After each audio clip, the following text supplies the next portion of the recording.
तुमच्या पायामध्ये मुंग्या येणं, जळजळ होणं किंवा सुन्नपणा असं जाणवत आहे का? आणि प्रामुख्याने तुम्ही डायबिटीसचे रुग्ण आहात, तर ही डायबिटिक न्यूरोपॅथी असू शकते. नमस्कार, मी doctor Vikram Sonawane, pain physician, Nashik.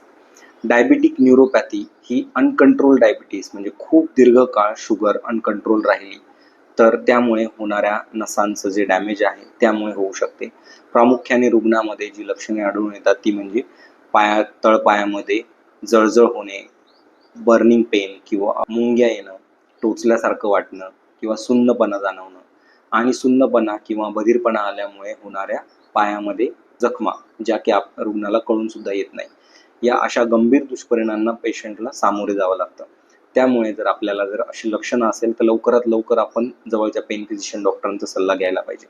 Pen क्लिनिकमध्ये डायबिटिक न्यूरोपॅथीमध्ये मल्टीडिसिप्लिनरी वे म्हणजे वेगवेगळ्या उपचार पद्धतींचा वापर करून आपण पेन क्लिनिकमध्ये ट्रीटमेंट करतो.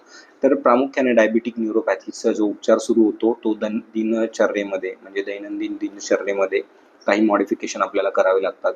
शुगर कंट्रोल ठेवावी लागते, आहारामध्ये बदल करावे लागतात, पायाची दररोज काळजी घ्यावी लागते, याच्यावरती योग्य मार्गदर्शन केलं जातं. अँटी न्यूरोपॅथिक ट्रीटमेंट म्हणजे काही ज्या नसांवरती काम करणारी जी औषधं आहेत ती सुद्धा पेन क्लिनिकमध्ये दिली जातात, ज्यामुळे नसांचं दुखणं कमी होतं.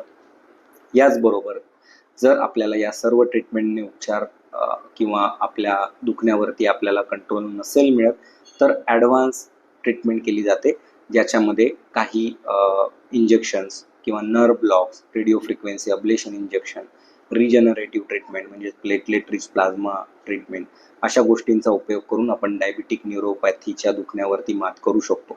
त्यामुळे आपल्याला किंवा आपल्या जवळच्या कुठल्या रुग्णाला जर असं दुखणं होत असेल तर आपण ते दुर्लक्ष न करता लवकरात लवकर आमच्या पेन क्लिनिकला भेट द्या आणि यावरती प्रभावशाली आणि आधुनिक पद्धतीने उपचार मिळवा.